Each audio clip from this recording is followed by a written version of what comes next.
The Knicks just finished losing to the Dallas Mavericks by the score of 128 to 124, and Chris and I are here to break it all down. What's up, guys? It's your boy Dariel and Chris from Knicks Digest. And Chris, let's get right into today's game, man. Heartbreaker, tough loss, tough loss. I don't know if we deserved to win, but we definitely had an opportunity to win there at the end. We should have grabbed the W, but of course, stuff happens, and we caught the L. So talk to me. Talk to me and tell me what you saw from the game, what you didn't like, anything, anywhere you want to go. I mean, there's probably more stuff to say I'm upset about than anything. But if I had to tie it into one moment that sort of described this Knicks game, because it was a winnable game after all, the Knicks didn't win. It was that one of those final possessions when the Mavericks got 48 offensive rebounds. They kept leaving open shots, or they'd end up contesting it and be like, okay, we got away with one. Let's grab the rebound. And then Tim Hardaway Jr. would sneak in and grab the rebound.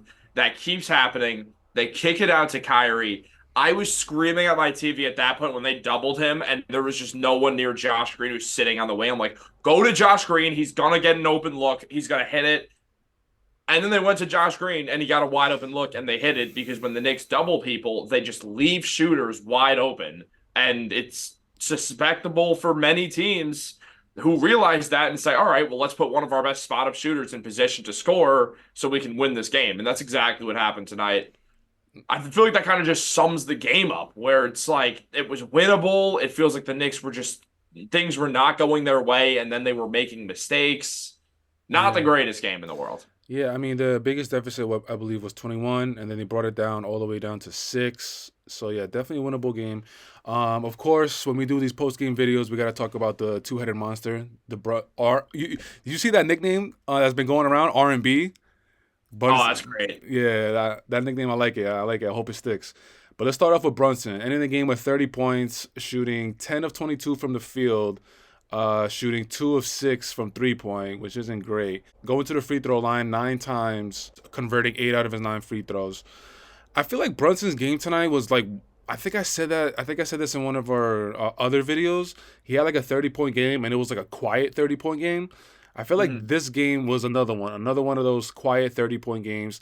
I see him like complaining to the refs more and more, which is getting really annoying to me. Now, Coach Tibbs is on the sideline also complaining to the refs, and I feel like he's just trying to make a case for his guy not getting the calls that he deserves. I know he went on that post-game rant a few weeks ago. I forgot after what game it was. But I don't know, man. Like, I feel like Brunson, like, let Coach Tibbs do that. And, like, during the game, don't stop letting Randall, like, influence you and make you start arguing with the refs. Like, let it go, man. I mean, I like that he got better as the game went on. This was the first game where I feel like I've really noticed where it's like, all right, Brunson is really getting into it with the refs a little bit. He got that tech. I don't know if he should have gotten a tech there, but these calls were not great tonight. I mean, Yeah. the fact when Hartenstein got that foul on Grant Williams that turned out into an end one, they showed at a completely different angle on MSG. Hartenstein did not touch Grant Williams at all. That was a huge moment in the game. The Knicks cut it down to 1 point at one point. They would have been winning the game had they not had to deal with that. Had Kyrie not gotten just to get a free throw for nothing because Hartenstein got a tech for hanging on the rim when Dwight Powell was under him. You have to let guys hang on the rim so they don't land on a foot and get injured. I don't understand what these refs are on about with doing this, because it's just sort of it. You're not protecting anyone if you're telling the players, like, we're going to tee you up if you don't instantly let go of the rim, even if there's someone directly under you that could cause an injury. Remember, that's how Porzingis got injured. He dunked instantly, didn't hang on the rim at all, lands awkwardly because he got tangled up with Giannis, tears his ACL, never plays for the Knicks again. and that's the story of the Kristaps New York Knicks saga. Exactly. And it's like the refs need to Uh, chill with that. That was really upsetting. This was not the greatest referee game in the world, though yeah. also that's not why the Knicks lost. The Knicks just let a lot of shots get open, and they could not hit their open looks in return. They Yeah. just missing. I mean, OG 1 for 6. Randall going 2 for 7 from deep. It's rare to see him shoot 7 threes anymore. I don't love that he did. Though outside of that, he had a tremendous game. Again, your boy Randall holding down the fort, bro. He had the best game out of the Knicks today. 32 points, shooting 12 of 23 from the field, and like you said, 2 of 7 from 3-point. He went to the line 7 times, converting 6 of his free throws. Again, man, like Randall was holding down the fort. There's no negative thing I can say. He was complaining to the refs, but that's not anything new to Knicks fans. Yeah. Obviously, we all wish that he does that a little less. But yeah, man, like Randall's doing his thing, and am I disappointed we lost this game? Of course, I want the Knicks to go 82-0 if possible, but in reality, I'm not gonna start tripping. You know, it's a long season, it's a marathon, not a sprint. The opportunity to get the W was there, so I would have liked them to grab it. But we have another opportunity on Saturday against Memphis. I wanna bring this to you, bro. Yo, those Deuce minutes, I'm keeping my eye on Deuce, man. Like there's just a really big gap from Jalen Brunson and the second point guard coming off the bench. And tonight specifically, I was watching Deuce. I do like how it looks like he's being a little bit more aggressive as far as looking for his shot. I do like that. But of course, I'm thinking playoffs. I'm thinking those minutes in the playoffs and how the minutes from the playoffs compared to the regular season are different. They're more intensified. They're more pressurized, if that's even a word, whatever. But yo, I don't know about Deuce, man. I think we really got to look into obviously another big man. Well, actually not obviously, because there was a report that came out today about Mitch maybe coming back towards the end of the season. But focusing on Deuce, trade deadline, I pray that we're making a move for a more stable, no disrespect to Deuce, but a more veteran point guard that to come off the bench, because even though he's being more aggressive with his shot and he's looking for it, that's great, but we still need him to convert those shots. We still need him to convert those field goals. So I don't know if you want to speak anything to that, but that's something I'm keeping my eye on.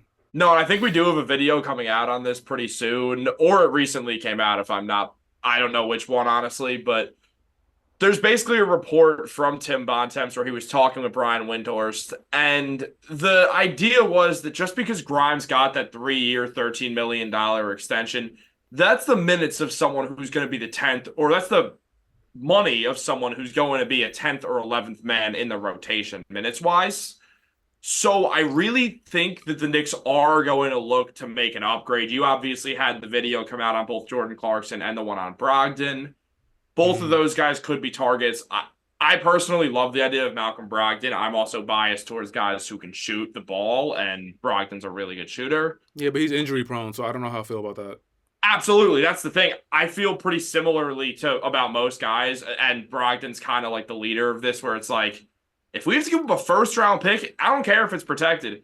If we have to give up a first-round pick for Malcolm Brogdon, I'm out. Like, I'm sorry, I'm out. Brunson's going to play 40 minutes in the playoffs every game anyway. So I don't feel that much of the need for him. If the Knicks could get away with using Fournier's contract to give them cap relief, because Brogdon's got another year after this one on his deal, and then you also give them 2 second-rounders, and the Trailblazers figure, well, there's no market for Brogdon, let's make the move, then I think that's perfect. But if you can't do that, then no, I'm completely out on it. They need to find someone, though, because Brunson playing 37 or 39 minutes tonight I'm not a fan of that. I'm not a fan that OG was playing 39, that Randall was playing 37. This bench is not getting a lot of runtime now after the Quickly and RJ departures, and they need to make some sort of trade just so they're not throwing these heavy minutes at the starting lineup. Another thing I'm keeping my eye on, talk to me about Precious Achiuwa, man. I don't know how I feel about him. I love how athletic he is. I like that. He gets offensive rebounds well. He only had 1 this game, but he gets them well. He works really hard.